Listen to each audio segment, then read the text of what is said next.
on BYUSN, the #1 concern within BYU football right now, and more importantly, how to fix it.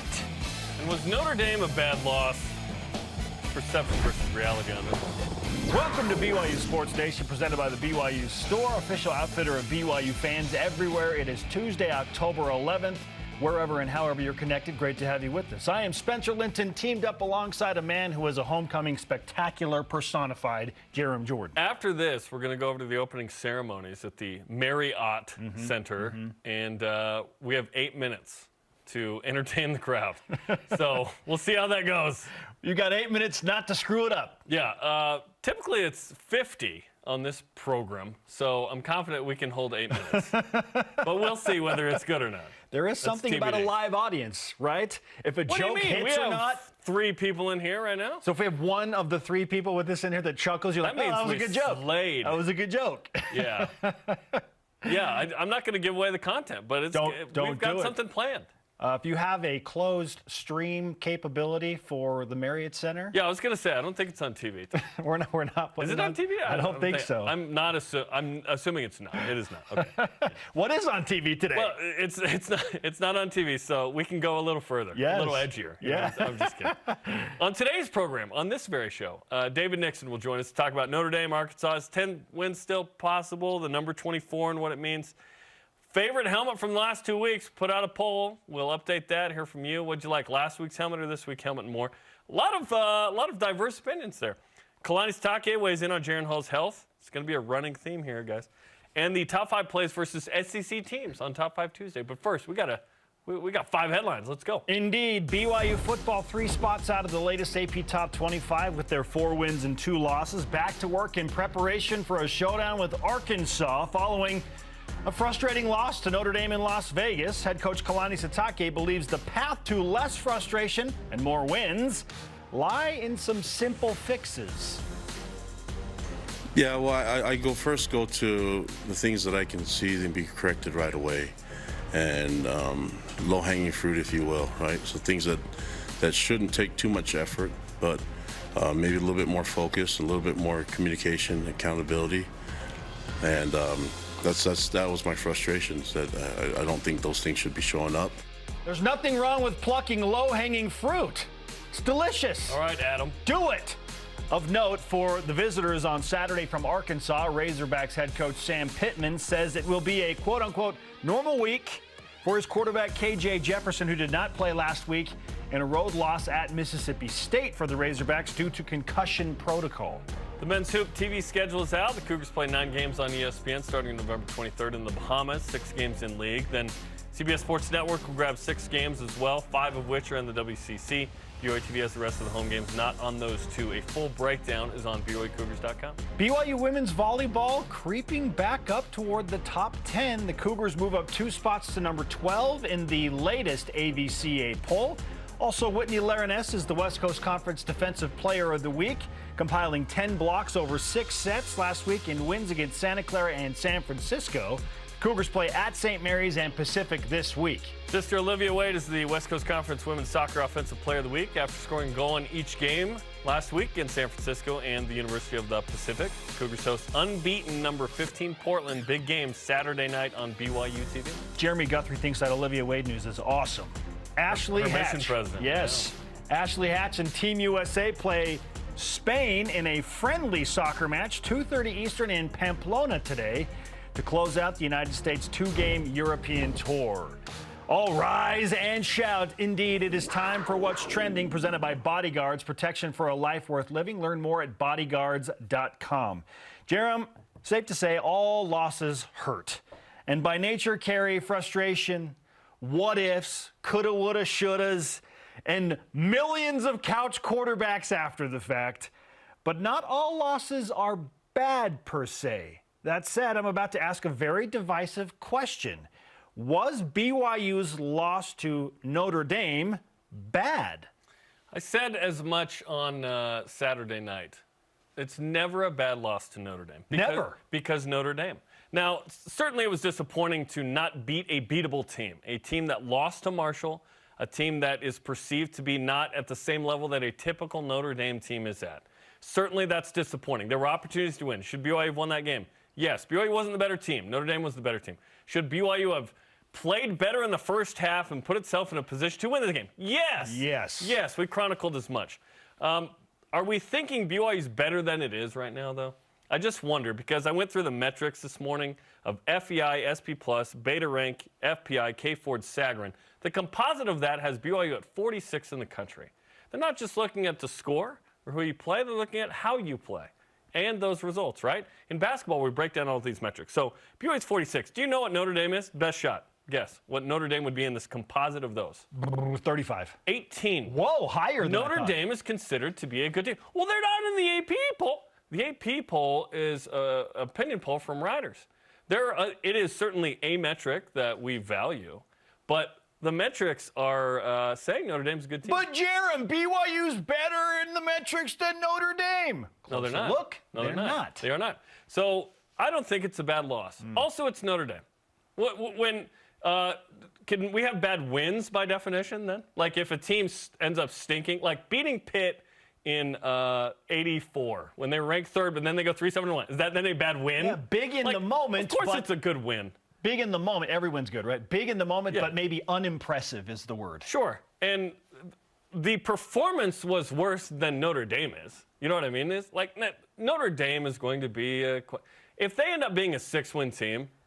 Okay, maybe we feel worse about it because it's like, oh, they were super winnable. Trust me, if Notre Dame wins 10 games, BYU wasn't going to win that game.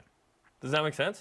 Because that team's too good. Well, it typically doesn't win that game. Sure, it's tough. It's really tough. Those type of wins are few and far between. Yeah. But here's the thing. It's tough to beat a 10-win team because there are like 8 10-win teams, 8 to 10 10-win teams every year. Maybe there are a few more than that. They're really good. Like that's why you don't win that game. There just aren't that many. Yeah. And like if you beat that team, like that's one more loss for them. So maybe they're 9-4 or they're 8-5 because you're adding to their loss column. So it's hard to beat a 10-win team because if you beat them, then they're probably not. It's tougher for them to get to 10 wins. Made them a single-digit win team, perhaps. And there's probably 15-ish 10-win teams a year. BYU was 10-3 and finished 19th in the AP poll. So there are some 9-4, Power 5. The point is, I can see both sides of this, but my opinion is that is not a bad loss. The metrics are telling us that Notre Dame is better than you think. And, oh, by the way, it's Notre Dame. But obviously we're disappointed BYU lost. And BYU's not playing as well as last year's team, Spencer. That's the most disappointing thing right now, is why isn't this team equal to or better than last year? I would argue that playing the Pac-12 and having those wins is one reason. Another is no Tyler Algier. That is a bigger loss than we thought. I think we thought the run game would be better than it has been, which we'll get into in a moment with our second trending topic. But I'm going to say not a bad loss. And obviously disappointing that you lose. But losing Notre Dame, 18th in the composite metrics I just put together, that's not a bad loss. In a world of filters and lenses on your camera phones, it depends on what filter and lens you're looking through. For a BYU fan, 2 days removed from a frustrating loss, I can understand why they say, it's a bad loss because BYU's better than that team, and they just started so poorly, and so it's bad because it takes BYU out of the top 25. Yes, those things are certainly impactful. Outside of the BYU lens, realm, filter, if you pull any national analyst and say, okay, straight up, was that a bad loss by BYU to Notre Dame? No analyst in their right mind is going to be like, oh, it's a terrible loss and it's going to reflect awfully on the Cougars' resume and schedule moving forward. No. Notre Dame feels like an 8-win team. They're probably going to go 8-4 in the regular season. They'll get some things back on track with their new coach, Marcus Freeman. They might even win a bowl game, go 9-4. At the end of the season, if it's a significant bowl game, they won't. At the but it's true. It stings Notre Dame fans because it's true. I wish BYU even just played in those games. Okay. So I'm jealous. But the point is, it's nobody with any sort of national analyst title as far as college football goes. Or even a regional fan. If you asked an Arkansas fan, was that a bad loss? Hey, was that a bad loss? No. No, it's Notre Dame in Las Vegas. They're going to be back in the top 25 after this. Yes, they'll be in the top 25 again. Yes. Okay, so give it a few weeks and then let the emotions cool for BYU fans. and more of that national perspective and logic can set in. I said that Saturday night in the heat of the moment. Give it a few words. Like 60 replies. No! That's terrible. You're right. Yeah, so you were asking for it in a way because it's like it's in the moment, but it's fun that way. I know what I'm doing. By the way, UCLA 6-0. And I don't want to talk about it, Jarom. Kind of legit. I was trying to avoid this conversation. Hey, but they beat Utah. That was they beat Utah, and that was a great win. I said to our senior coordinating producer, Junior Phillips, I hate this because I have to admit that UCLA might actually be good. Now, let's not overdo it. It is midway through the season. And our hope is that Oregon is the best team in the Pac-12. For sure. And then you go, see, that was a hard We shall see. No, the BYU loss to Notre Dame is absolutely frustrating, impactful, head-scratching. It's painful for sure. No, but it's not from a logical lens and frame a bad loss. If that's BYU's worst loss of the year to Notre Dame, my goodness. Like we're concerned about at Liberty. Like that would be and at Boise State for that matter, because Boise State is playing better football. I would argue that traditionally at Boise State's not a bad loss. They're 4-2 now. They're 3-0. They're getting better. They're getting better. They got Dirk Cutter back. They fired an offensive coordinator because they were so bad. Can you imagine BYU brings back like Gary Croton to run its offense mid-season? Like how weird that would be. Yeah, not a bad loss with Notre Dame. No. It's not. It's not. All right, let's move on. Topic 2. Lots to be concerned with right now with Cougars, obviously, which is funny. We're sitting there 4-2, not trending in a great direction, but 4-2. What's your number one concern with Arkansas bearing down on the Cougars Saturday right now? I know there are a lot. Injuries led by Jaron Hall, run game on offense and defense. The kicking game is a situation. Yes, it is. Hey, Ryan Rico seems to have figured some things out, though. So the punting game is starting to come around, which is nice. So that helps the special teams. But it's a clear answer for me, Jarom, and it is the slow starts. BYU has had one fast start in 6 games. Yep. It was at USF. They were Healthy 21-0. Yeah, how about that? Explosive play. First play from scrimmage of the season goes 75 yards for a touchdown. The pick 6 by Max Tooley. Outside of that first quarter in Tampa, BYU has played 5 really, really mediocre and in some ways bad first halves. Yeah. So for me, it is the slow starts that are concerning because at this point, 5 games in a row, that's a trend. Absolutely. It's a trend. 3 games is a trend. And I don't like that trend. Yeah. I asked yesterday a few of the players, how do you get better and start quicker? What's the key? Jaron Hall told me on the weekend, it's be better on first down. Okay, sustain some drives. That starts with being better on first down. I believe that BYU being better on first down will happen, even against Arkansas, against anybody remaining on the schedule, because Arkansas's defense has been generous at times, even up front with those SEC big men, right? They're banged up on defense. Right. Yeah. With a purposeful downhill run game. I would not have any issue if BYU ran the ball 12 times on their first 3 drives. Okay? No, just purposeful downhill running game. You got the crowd behind you. You're at home. It's a wideout. Emotion's good there. Arkansas is beat up.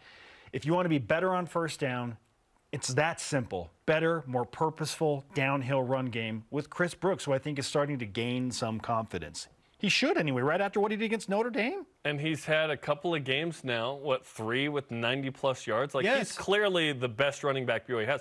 By the way, you remember Friday after Utah State, I said I'm concerned about Miles Davis and Jaron Hall. Yep. Miles Davis didn't even play in the Notre Dame. No, he did not. Didn't even dress. He did tell me that he is positioning to be back for the Arkansas game. That's great news. So Miles Davis should be back. He is likely to play on Saturday. That was not a big deal after that game. I was telling you I was concerned, and unfortunately, I was right on that. Stinks. These injuries are a big deal. Chase Roberts, did he even dress against Notre Dame? No. Okay, the last 2 games. This is an issue. Obviously, BYU didn't get the ball out. Okay, my number one concern, I agree with you, slow starts.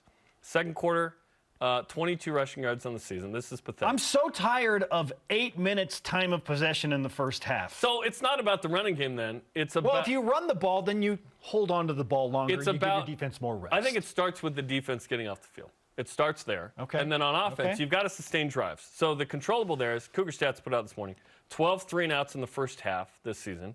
3 against Notre Dame, 2 were 1-and-out, as you pointed out yesterday. The other team dominates, takes BYU out in the 2 losses, right? It's particularly in Oregon Notre Dame. Average time possession of BYU's losses is 24 minutes to 36 for the opponent. Rushing yards, 205 allowed, both north of 24 points. Let's talk about 24 Let's do the Bronco points. roll. Bring it back. It's the BYU Sports Nation stat of the day. Okay, BYU is 20-1 since 2020 when allowing 24 or fewer points. Bronco Mendenhall said this is a metric that they looked at. 5-5 when allowing 25 plus. That 24 number is a big deal. Yes. By the way, Houston in 2020, the only team that BYU's beaten when allowing 24 or more. So it's a big deal. The defense has got to play better. And do we feel like Arkansas is going to score 24 or fewer? Like feels like a very important causation, not correlation, with BYU's success. So the one loss, because Coastal Carolina scored 22 points, right? But they won. That's the one.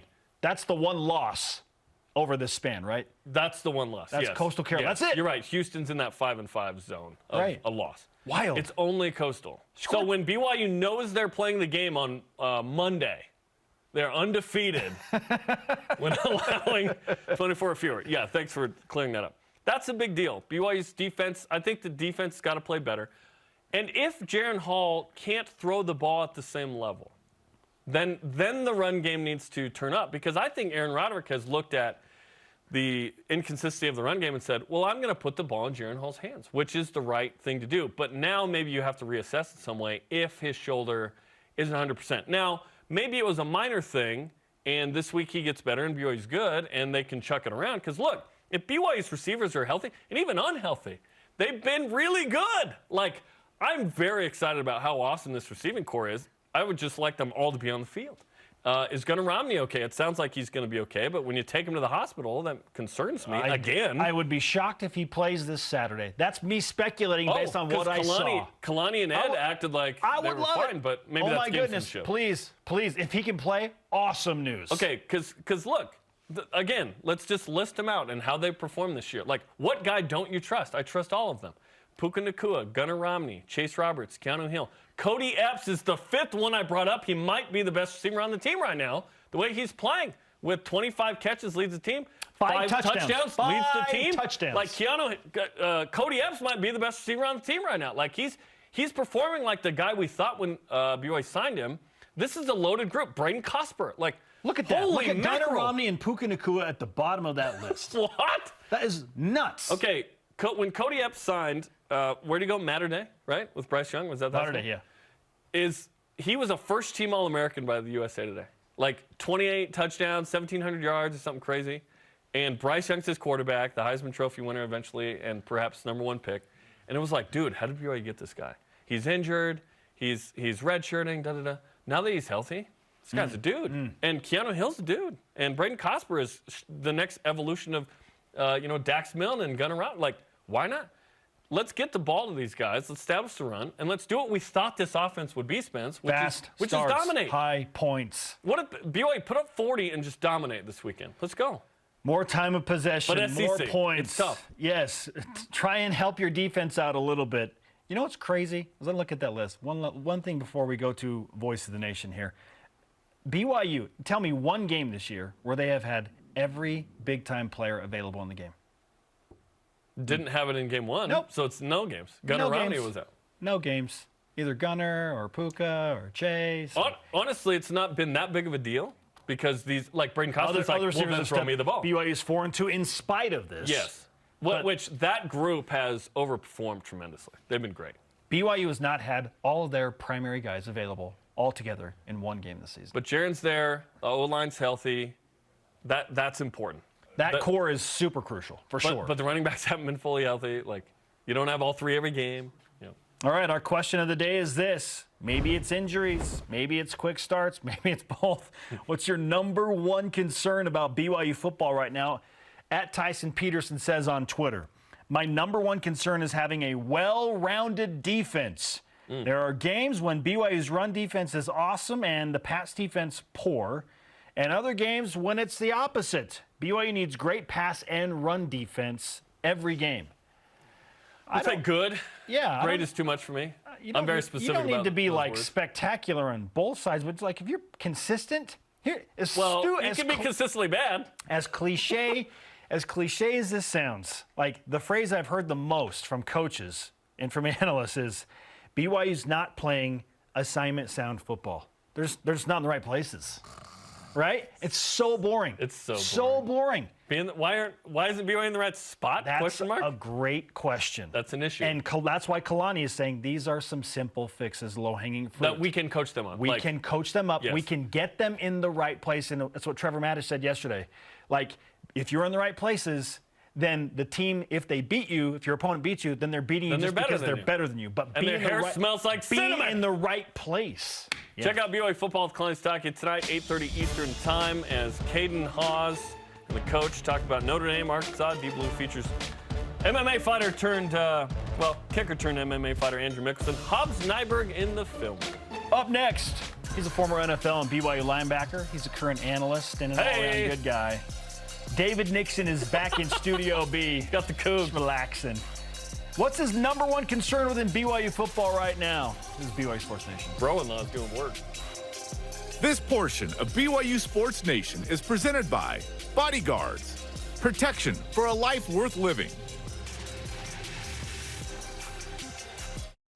When my grandfather started this company in 1947, he couldn't have envisioned what we would ultimately become.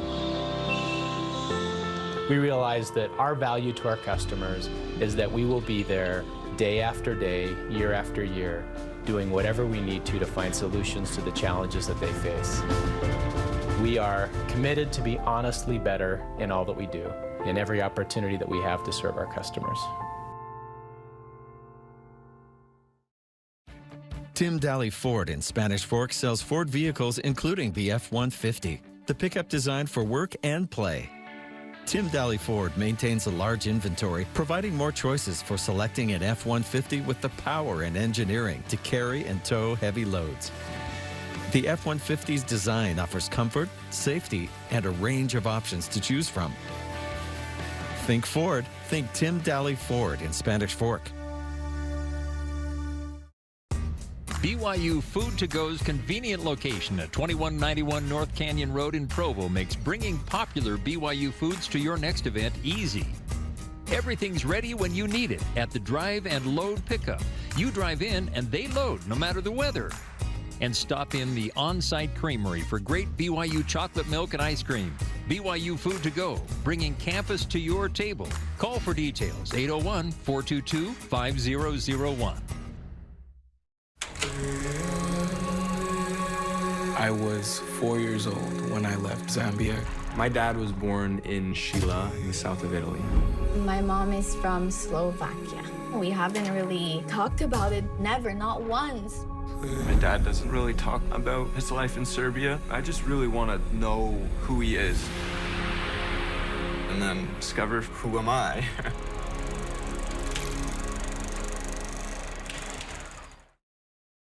Cougar Nation at Allegiant Stadium. Brooks running strong. He's going to go. The Cougs take the fight to the Irish here in Las Vegas. We are live in Studio B on a Tuesday with your day-to-day BYU Sports play-by-play. I am Spencer Linton. To my left sits Jarom Jordan, and just across the way in our Cougar Council room is David Nixon. I like the Cougar Council room. I like that. Has a good ring to it. Got a carpet. We've got So many jokes. I'm not going to. What's up, David? How you doing, man? Doing well. It's like I said, this has now become kind of the BYU TV sports room, right? I mean, this is where we host. We have another name for it, but yeah. Yeah, but I mean, this is ours. It just feels good to have our own room. So I feel comfortable sitting here in our. I thought it was Cougar C, Council but room. apparently there's another show in there. It's Studio BYU Sports. Like 1 billion views or something. It's crazy. Hey, exciting times in the family on Sunday. I mean, how wild was that? I mean, during break we were just talking about how I was there with my little boys at home, watching the Saints game on our iPad, and it was. There's Uncle Taysom. It was unbelievable. That's what they were saying. That's what they call him, Uncle Taysom, right? And just going nuts. Him and I were texting after the game, and deservedly so. He's really sore. He's like, man, I'm pretty banged up. And the crazy thing about him is the fact that it's not just running back. It's not just quarterback. I mean, he's doing kickoff returns now. Recovering fumbles. recovering a fumble. But he's also on the punt team. He's a personal protector. Well, guess what? Personal protector, you got dudes taking a 5-yard running start at you. And so you're absorbing blows there, right? It's just like he had a great block. Huge block on the blocks, right? tight end coming across the middle. He's trying to take on a big old defensive end in the NFL. And he's got to create, get his hat on the right side of him and go low and like. He's asked to do so much. So much. Obviously. And the thing that you got to remember is this is all coming off of a Liz Frank injury that he just had, not even a year ago. We're talking like 10 months ago. It was the last game of the year. He's the bionic man. And that was insane. his second Liz Frank, obviously, from 2015. Yeah. Okay, so my question is, what do the Saints do with him now? Because I love after the game he just said, I don't know, I just show up to work. I just work here. I just work here. That was so funny. What is his role? Honestly, I think that is his approach because I think every week, depending on who they're playing, they have a different game plan in place for him, right? And injuries are happening. I mean, Alvin Kamara was out, right?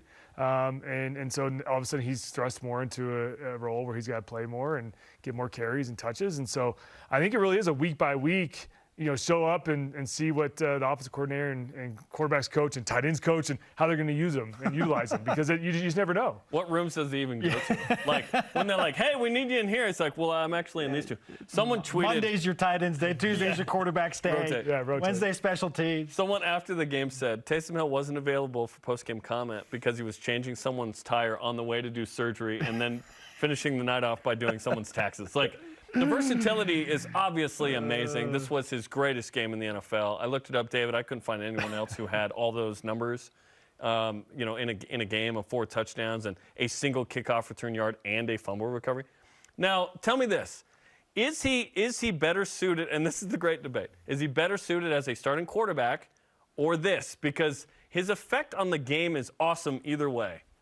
But it feels like he has a bigger impact when he's the other guy, if you will. I don't know. As a quarterback, obviously you put the ball in his hands, it's awesome, but he's not doing what he's doing on special teams or creating wrinkles in the same way. It's tough because we want him to be a starting quarterback, obviously. That's the pinnacle of success at that position. But what he's doing is so special that I wonder if there's some writers, if he keeps this going in several years, that go, why isn't he in the Hall of Fame for his uniqueness? Yeah, you know what I mean? 100%. Because he does not have a shot at the Hall of Fame as a quarterback, let's be honest. Yep. But he does as this guy. Yeah, and we've talked about this before. I mean, there's no comp for him, right? You can't compare him to anybody. I mean, people try to compare it to Tim Tebow, but, I mean, that's not even remotely close, right? I'm offended by that. Well, and Tim Tebow didn't have, like, 4.4 speed like Taysom has, right? No. So you can't even go there. But it's something NFL has never seen. And a guy who can line up in all these different positions and do all these, throw blocks, return kicks, in crucial spots and crucial points of the game, too, right? I mean, that touchdown he scored at the end, running was, they needed it. They were down. It was a shootout. Yeah. Needed so, all those. So it's just, it's crazy what he's doing. And I think for him, he's just enjoying it because, with him, I think he realizes with injuries that your season can be cut short at any moment. Yeah. And so you've got to kind of enjoy the ride while you can. And but there's no doubt he's sore. He's really sore. It was the best of both worlds for me because I want the Seahawks to stink this year because I want to hire Tank for Jaron. So it was a good game. And Taysom played well, and the Seahawks barely lost. Almost got him, guys. It was the best. It was of the both perfect worlds. game. Yeah. David Nixon is with us on BYU Sports Nation. We turn the page now to BYU football following, frankly, a frustrating loss to Notre Dame. And there are a bunch of concerns surrounding the program right now, notably injuries, slow starts, special teams, kicking game, the run game. David, what's your number one concern within BYU football at this moment? I think for me, I'm always able to turn and look at the defense because that's what I know best. And for this BYU defense, it's a lack of identity. And I think this is a defense I heard you guys talking about before I came on, where the coaching staff is saying guys are in the wrong spots and we're not assignment sound. Well, that happens when you don't have an identity and when you don't have a defense to lean back on. And so in our day, we had a 3-4, and that was our base package.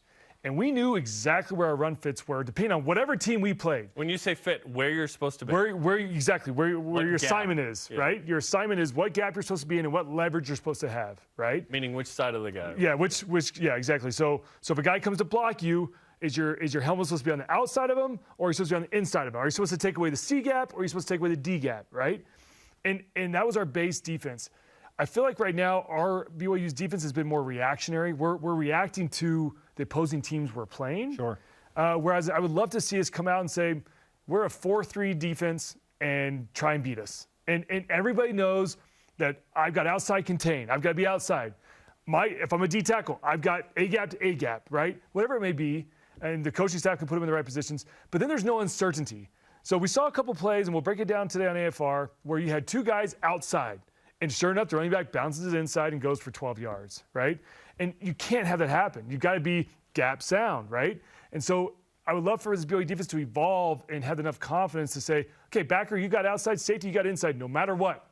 And if somehow the running back bounces it and the outside backer misses them, hey, outside backer, you're out of the game. Like you didn't do your assignment, right? And so it's easy to break down.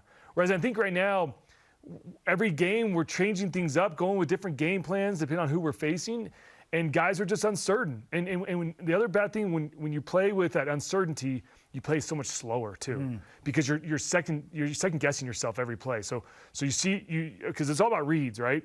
So as a defense guy, you see your reads and you react. And if you're confident, you react that much faster. If you're not confident and you're saying, man, I can't remember if I'm supposed to be in the C gap or the D gap. Problematic. You're one step slower, which, as we know, football's a game of inches and, 12-yard gain, right? So defensively, I think they've got to come together and get a base identity and go from there.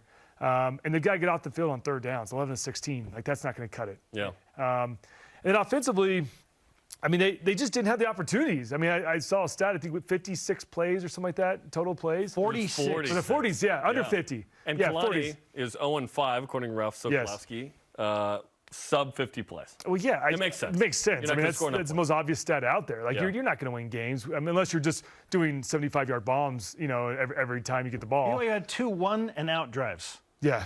First play of the game, interception, and then... And you didn't misspeak. One and out. 1 and out. You turn you stop Notre Dame on the 3-yard line, and the very next play, Jaron Hall takes a safety.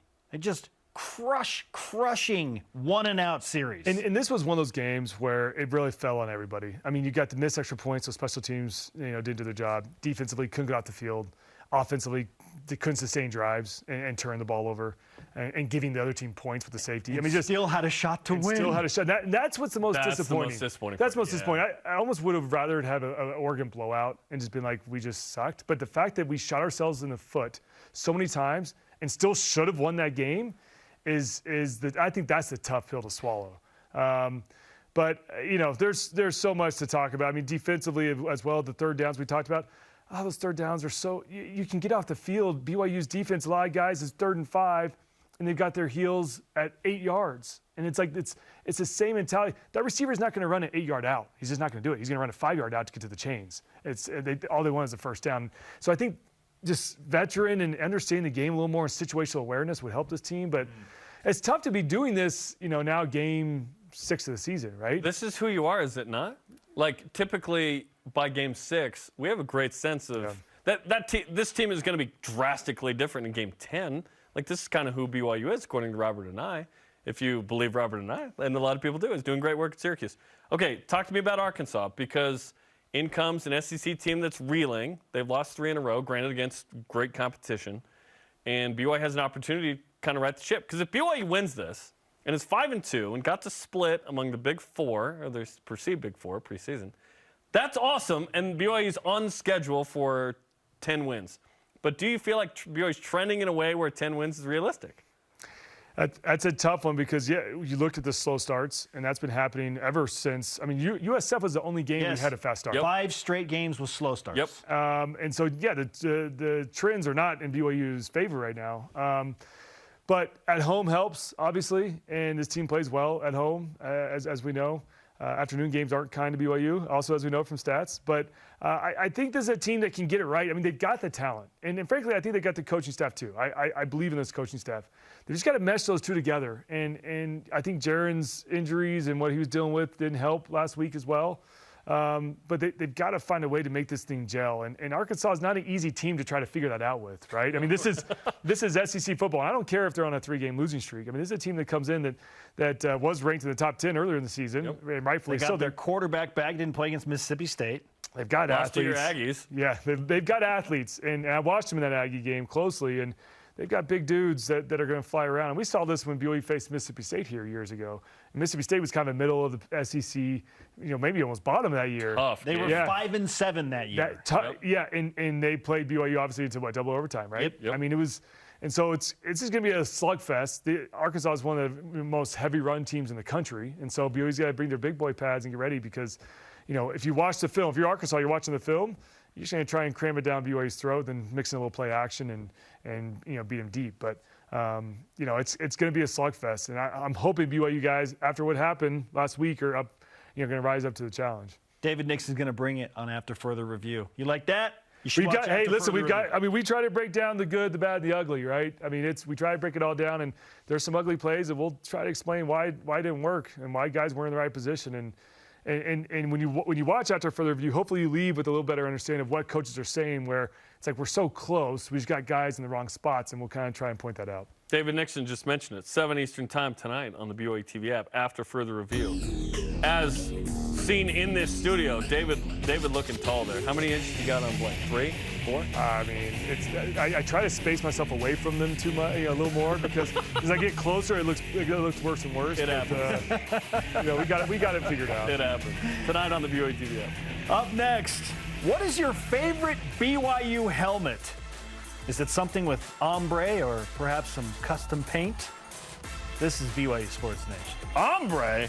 BYU Sports Nation is presented by the BYU Store, official outfitter of BYU fans everywhere. If you're looking to build your brand awareness and increase market share as BYU moves into the Big 12, this is the place, BYU Athletics. We can provide the tools you need to make sure your company is seen and heard. BYU Athletics is where you can align your products and services with loyal fans that cheer for our Cougars. And they can also help your business win. Learn more about what a partnership with BYU Athletics and your company will look like. After all, this is the place. Email sponsorship at byu.edu today.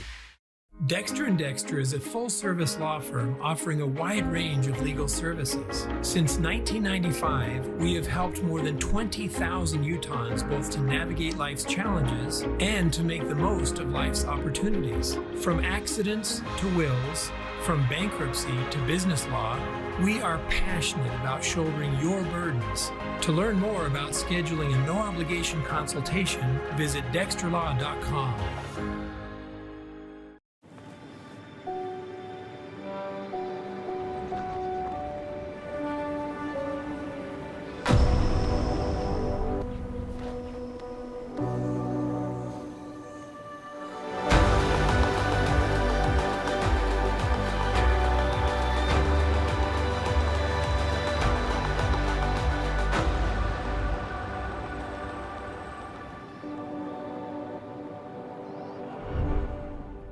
Home is just about to get a whole lot happier. So you've been living with no furniture for about 2 months. Well, we're about to change that for you. Watch as helpful folks lend a hand to those in need. See them refurbish and replenish homes all over the world.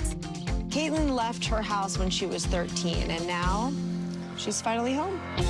With all kinds of shows to explore on the BYU TV app, you're sure to find loads your family can watch together. Stream them all for free. Yo, this is BYU Sports Nation, in case you didn't know. Hi. Follow this program on social media, on Facebook, Instagram, Twitter, YouTube, and TikTok. What about Friendster? We're still working on the account. Because there. we're Friendsters? We're Somos Friendsters. He is Jarom. I am Spencer. Let's whip it!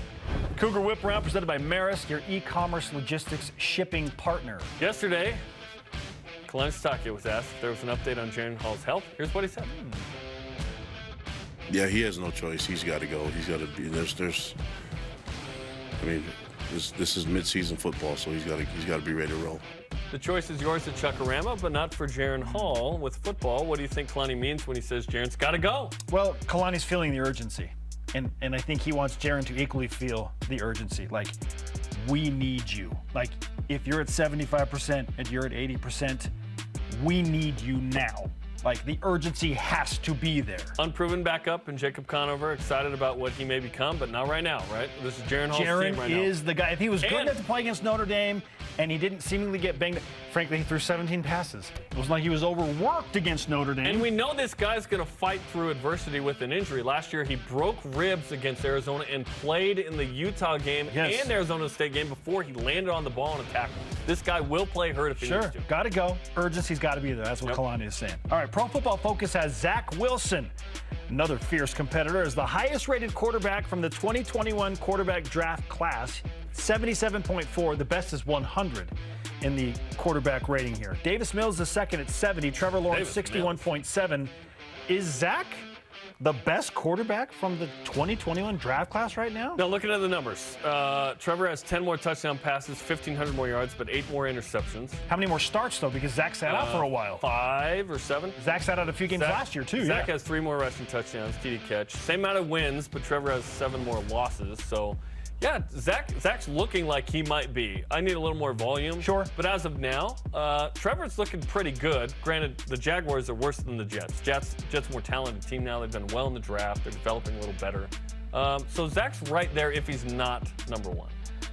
Yeah, it's tough to know right now. Like, yeah, we need more. We need more. We need more from Zach Wilson specifically. We have enough of a sample size from Trevor Lawrence. 2 games this year. Enough of a sample size from Trevor Lawrence over the 2 seasons combined. I don't have enough from Zach Wilson because he's sat out multiple games last year and now multiple games this year. So when Zach Wilson has as many starts as Trevor Lawrence does, then we can look at, well, where Trevor was when he had this many starts. When Zach catches up to that, then we'll have a better, fair assessment of that. Yeah, it's 3 or 5 games, something like that. Sean Payton joked yesterday with Colin Cowherd that he texted Saints GM Mickey Loomis that if he was uncomfortable with Taysom Hill's $10 million salary in a year or two, to give him a call and he'd take him off his hands. When Sean Payton comes back to the NFL to coach, is Taysom going with him? You better believe that Sean Payton's going to go after Taysom Hill. Why would he not? But would the Saints ever give him up? Like, would they have to ante up? Are they going to pay Taysom Hill more than $10 million a year? I doubt they do it. Unless they're going to play him like they did Sunday more often. Because if they Sean Payton is the stepdad who loves to play catch with Taysom. Just they really connected, you know what I mean? Like, find you a coach like Sean Payton in your life that wants you involved. Is Sean Payton the stepdad, or is he the dad that's just now divorced and moved away? Perhaps it's that. Yeah. Like, well, the stepdad is the second marriage didn't work out. Yeah. Yeah, exactly. It's interesting stuff.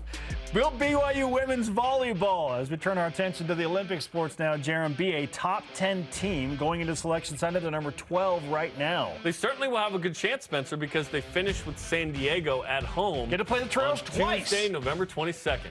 That's a big game on ESPNU. If they win that, they will be in the top 10, I believe. If they split with San Diego, you think they'll be a top 10 team? Yes. Okay. Because I think they'll take care of business against everybody else, including at LMU and Pepperdine, which would be tough matches as well. At Pepperdine's always tough. But that one, yeah, this year's BYU team is built a little different. Still trying to find that second outside, not getting a lot of offense from the opposite. Yeah, they could be. I think like BYU's 10-ish, right? Yes. 10. And they need to beat San Diego at least once, Spence, to be a top 16 team to host, in my opinion. Let's go. If they get swept, they're going to be on the road probably for the NCAA tournament. There's been a lot of reaction to the BYU helmets this week, so we asked which version is your favorite. This week's hand-painted version or the ombre helmet from the Notre Dame game. Poll results as of now, 50-50 on Twitter. Wow. Instagram says 57%, like they Really? hand-painted more. Really? What do you like more? I like the royal and black helmet better. I like the ombre. do too. I just like the whole uniform get-up, the reveal. I loved everything about it except for the fact that BYU lost in it. That was unfortunate. But and that has nothing to do with the helmet. I love the look of the royal and black helmet as like an occasional throw-in, just joining, you know, the white helmet and the royal helmet. Okay? Well, if we had those 3 helmets to look at for BYU football for the rest of forever, that'd be enough for me. Clearly, we're going to have more. Royal blue helmet and the black to blue gradient ombre helmet, fine by me. I love the variety. They're not catering to 50-year-old white dudes for these. They're catering to tradition. High schoolers, honestly, and obviously the team in college. It's a recruiting thing. It's a perception thing, okay? Yeah. So if you don't like it, it doesn't really matter. Like, they're not catering to you or me or anybody but the players who will be here and who are here. Yeah, it's a rock ball. Hey, do you like that new helmet? It doesn't matter what you think. It does not. All the 50-year-old white dudes are like, rah! Oh, good. Yeah, They're not catering to anybody but the players, I'm telling you. Give me that white jersey with the royal helmet, royal pants that BYU wore against USC last year. That's my favorite combo. It was crisp. Okay, watch Coordinator's Corner with Greg Bell on the BYU TV app. And all content that we've got, studio shows and games and clips on BYUSN.com. It's your turn to be heard. What is your number one concern within BYU football 6 games into the season? This is BYU Sports Nation. The helmet, Spencer! Give me that ombre. This portion of BYU Sports Nation is presented by Maersk, your e-commerce logistics shipping partner.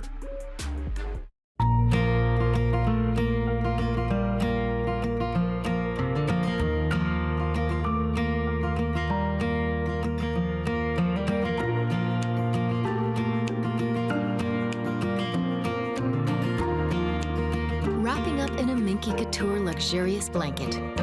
Getting cozy with family and friends. A gift for everyone. Minky Couture, official luxury blanket of BYU Athletics. Utah is a special place. Our communities, the people, the history. There is no place quite like Utah. At Siegfried and Jensen, we're honored to say that we are from Utah. We live here, work here, and when someone is injured, we're proud to say we've helped a neighbor when they've needed it most. We know Utah. At Siegfried and Jensen, we're here for you. Learn more at siegfriedandjensen.com. Introducing the truck for adventure. The all-new 2022 Nissan Frontier doesn't compromise on power or comfort. This mid-size truck was redesigned to incorporate the latest technology and designs for safety, comfort, and convenience.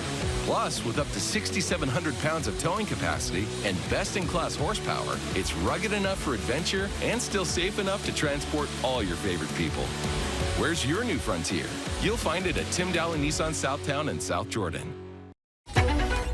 You're back. Oh, yes, we are. The junior sleuths may want to pay attention. It just doesn't make sense. We all do our best. You have to dig deeper. I knew this was too easy. What's our next move? We're supposed to grant this wish. Yeah.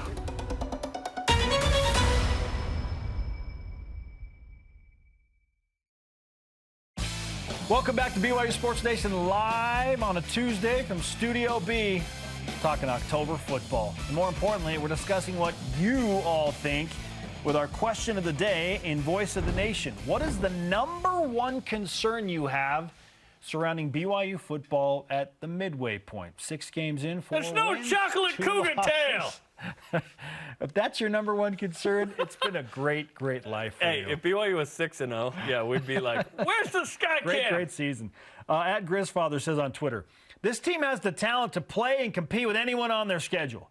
Mental mistakes, lack of focus, lack of execution, lack of playing solid, sound football for the entire game is what has cost BYU the 2 losses and close calls against lesser competition. Oregon was just better. That one, I just tipped my cap on that one. But Notre Dame is one where I go, no one got away from you. That was absolutely winnable. We all kind of feel like BYU should be 5-1, right? Like, Yeah. Do we feel that way? I think that's fair. I mean, let's acknowledge that BYU could have easily lost the Baylor game. For sure. Okay, Right? so maybe 4-2 is where it is. Fair. Maybe 4-2 is where it is. And honestly, I'm happy with 4-2. If we expected BYU to defend home turf against Arkansas this week, and they come in on a 3-game losing streak, it's going to be a really tough game.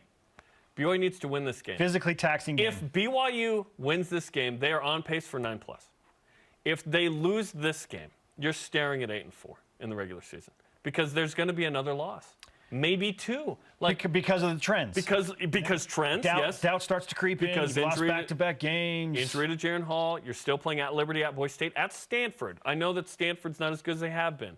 Stanford should have beat Oregon State, by the way. Miracle win by the Beavers on Saturday. For Stanford. They've lost 12 straight FBS games. I did too, and then I remembered all the BYU would-be BYU guys they have, and I felt less bad about that. But it's really important that BYU wins this, because all of a sudden you could slide. You could be 4-1 and lose 3 in a row with Liberty next week. Go win this game. Go beat Liberty. You're 6-2.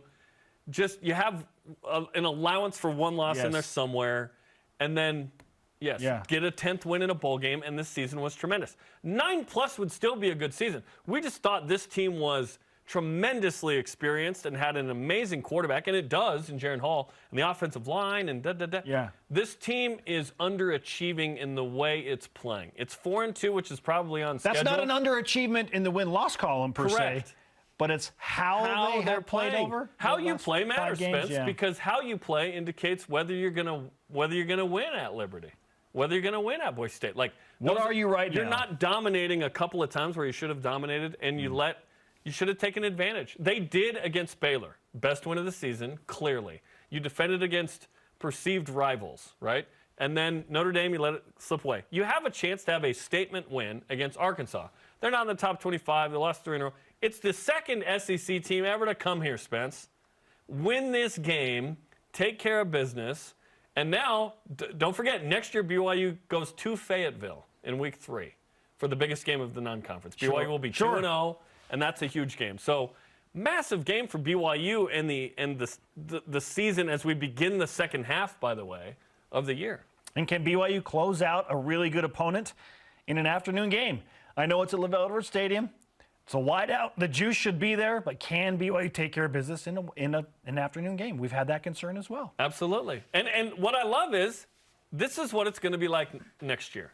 Big game, big game, big game, and so on in the league. Because even if Texas Tech is 2-2 when BYU plays them in week 2 of Big 12 play, you're playing for a conference. Yes, there's bigger context. Number it matters more. The Alamo Bowl is the third best team or whatever. It matters more. This is a preview and a taste of what it's going to be like next year, where it's like, hey, we're banged up. We got a big game. We got to show up. And that's what goes back to what Kalani's saying.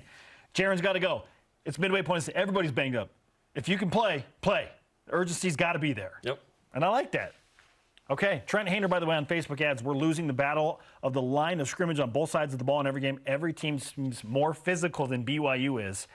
I don't know about that. Yeah. BYU's offensive line had a really nice game. They've been really solid. Yeah. Yep. They've been really solid on the offensive front. Saturday, we've got you. 1:30 Eastern Time, 2 hours of pregame from Cougar Canyon and inside the stadium with Brian, Dave, Blaine, David, Spence. BYU Sports Nation Game Day 4, just the second SEC team ever in Provo. Up next, to prepare for the rare SEC versus BYU game, and at home especially, we roll out the top 5 BYU plays all time against SEC Byron teams. French to the house! This is BYU Sports Nation. BYU Sports Nation is presented by the BYU Store, official outfitter of BYU fans everywhere. Trio Orem Senior Living believes in empowering seniors to live life to the fullest. We help eliminate stress out of daily life when you live at Trio. Less time focusing on housework means you can socialize at one of our many events, with safety in mind, of course. And did we mention our spacious apartments with modern amenities? Learn more about setting up a private tour at trioorem.com.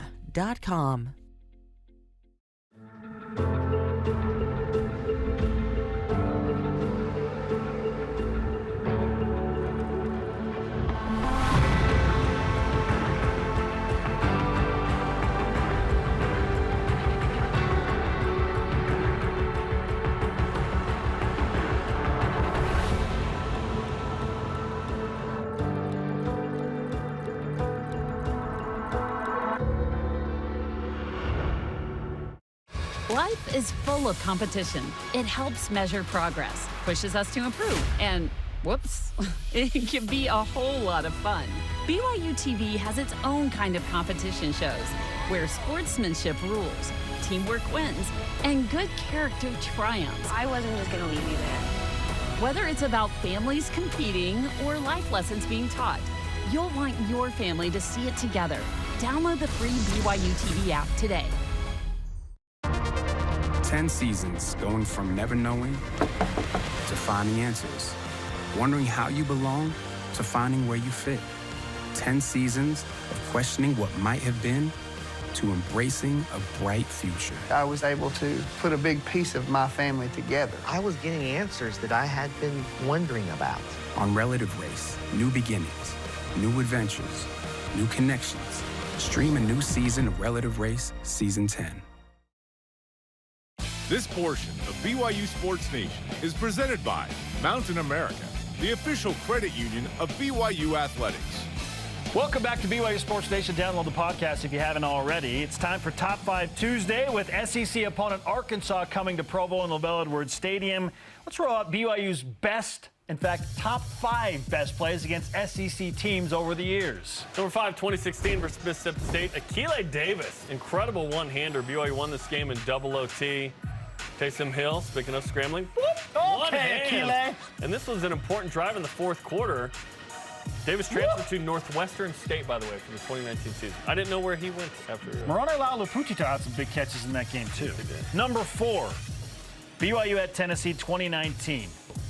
Following a certain miraculous play that may be mentioned coming up, to get BYU into overtime, Tyson Williams and the entire BYU offensive line scrum into the end zone, giving BYU the walk-off double overtime win at Neyland Stadium. 1998, number 3, season opener at Alabama. Glenn Tuckett, former Cougar AD, was the interim AD there. Got this game scheduled. BYU gets a 39-yard scoop and score from Byron Frisch.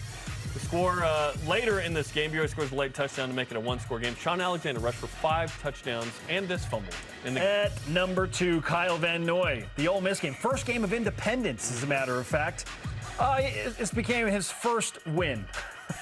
His first individual win. His war was off the charts. Caused the fumble, pick it up, score the touchdown. KVN does it again. Ole Miss, 2-10 that year. Number 1 play, Micah Miracle, 2019 at Tennessee, down 16-13, 14 seconds left.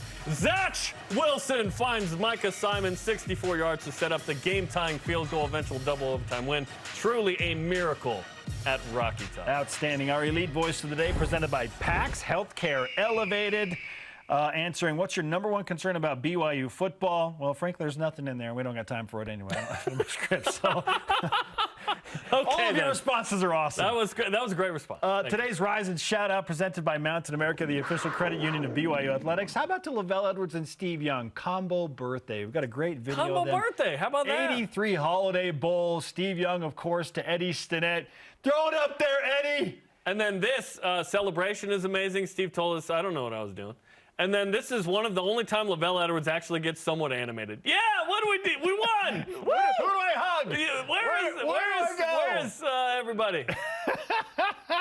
I don't know what to do. Jared Nichols on Instagram. Slow starts lately. We're going to be whooped by the explosive offenses in the Big 12 next year. He had more, but yeah, concerned going into next year. Yeah, understandable. Yeah. All right.